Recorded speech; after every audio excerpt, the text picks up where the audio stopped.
Alright, so another video from within my office. Yeah, just a review of the final week of the last block. Yeah, a little bit. The final week did not go to plan, which is shit. Essentially, on Monday I went in for squats and I'd hit 230 for 5 to box squats, and especially the last set of box squats from week 3 I was at pretty much parallel.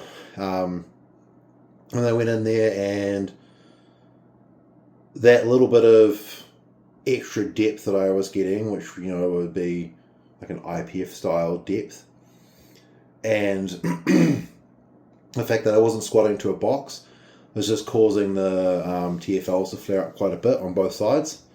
So I didn't end up getting up to what I was hoping for. I was really hoping to squat like 240 for 5, because that's where I thought I would be strength-wise, but I wasn't. So I ended up doing 210 for 5, and I'm happy enough with that. It's a good comeback number. I mean, I haven't there was no like generalized back pain, a little bit of stiffness, but not major pain, so that's a win. And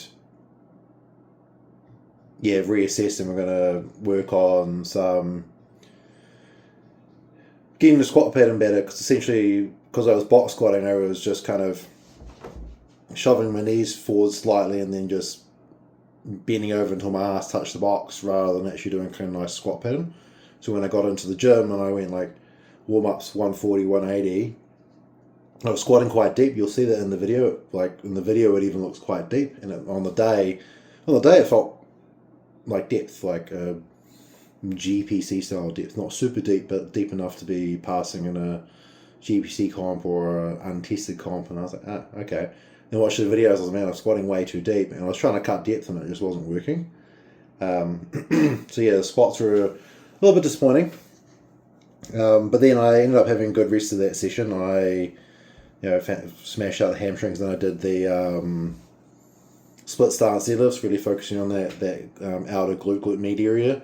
And I managed to get up to 140 on that, which was 20 kilos heavier than I had done previously.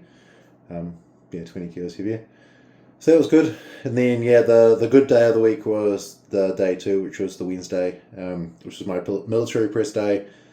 That's the same with the training at the moment, military press and my strict overhead press, and any kind of pressing movement that doesn't involve my hips and my quads and my legs is going well, because I am strong. I'm just not able to recruit the muscles properly throughout my legs and my hips. It was a very fatiguing training block, including the block before that as well. I was really pushing the volume up and pushing the weights with added volume as well. And I think I got to the final week, and just the volume and the CNS fatigue just destroyed me in the end, which is what it is. But yeah, I managed to do a pretty good overhead press. I got 135 for 2, which was the goal for the block. 5 kilos on the previous max double. So, and it looked easier than the previous 130 for 2, which was only 4 weeks before that. I tried 140, thought I'd be sneaky, got it for 1, and I think the rep kind of surprised me how fast it went, and I brought it back down, and just went and it didn't go up. But that's doing the actual proper strict press. None of this, a little bit of knee drive or a little bit of hip drive, or I've even seen people kind of just do a little bit of calf bounce to get the bar to start moving. I should do an Instagram video about that, where I just call out people for their shitty strict press technique, because if you're doing strict press, it should be strict, not some shitty ass looking push press that is just bad technique push press. Anyway, I am digressing away. Managed to do a full stack on the old lat pull down for 10, which I've never done. I used to actually work at this gym that I work out at, so I've been here for a long time. I know kind of what the weights are like, and I've never done the full stack. Not for 10 reps at least. And then deadlifts came around, and again, those hinge movements and those squat movements did not go well on this final week. And honestly, the hinge movement, the deadlift movement for the entire block just didn't go as planned. I don't know what was going on, especially like week 3, I had 10 sets of 6, like 185-ish, I think, for snatch grip deadlifts with an eccentric. And I didn't get all my sets done. I think I only got 5 or 6 sets done because I was just having so much I don't know, random anxiety about the exercise, because it was obviously putting a lot more stress on my lower back than a general deadlift would. And then, this week I got 1 rep with the programmed weight, which was 197.5. I got the rep up. Oh, that did not feel great on my back. Started trying to lower it slowly, got to my knees and then just dropped. I was like, no, that's just going to hurt. But I regrouped and just went, okay, just do sets of 5, sets of 6. I think I did sets of 6, or I might have done 5s, I don't know. But I just did like a regular deadlift, regular stance, regular grip, with slow eccentrics, just to kind of get that motor pattern still working. It's just, I think the added fatigue was doing a number on my back, especially in that final week. And the snatch grips being very lower back dominant was really getting to me. And I'm doing a snatch grip deadlift. I'm not doing a snatch pull. If I was doing a snatch pull, I would have my weightlifting shoes on and I'd be as upright as possible trying to drive through my quads. But I'm doing a snatch grip deadlift where I'm focusing on recruiting my lats as much as possible, as well as recruiting my lower back. There is a difference there. And if you know the difference, you know what you're doing when it comes to training. And then, final session, monster dumbbell. Again, anything that was trying to recruit my hinge movement or my squat movement didn't go well.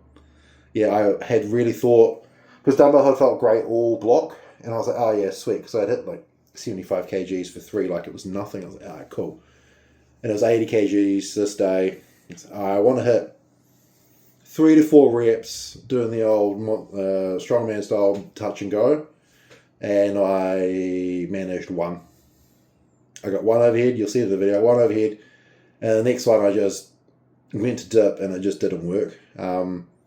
Coach pointed out that it looked like I was dipping lower than I normally would, and that was just because I get on my shoulder, I go to dip down, and I just didn't feel like there was any push or drive through my quads to be able to push myself back up. So I was kind of just lackadaisically going into the hole and then driving upwards, or going into the dumbbell position and then going a little bit lower than I normally would.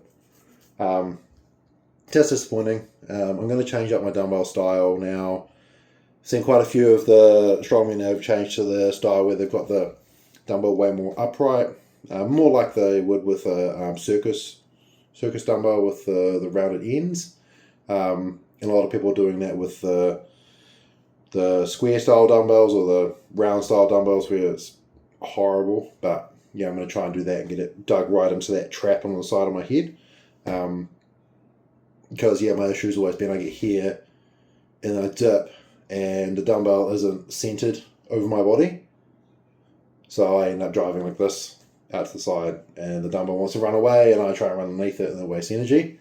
And the reason I've always struggled with that is, I know you mean to get dumbbell here, you mean to drop your hips to the side where the dumbbell's on to get underneath it, and then you mean to drive through there, but it just doesn't make sense for me. It just doesn't work for me. And then I tried to get it here, be neutral, and then lean over.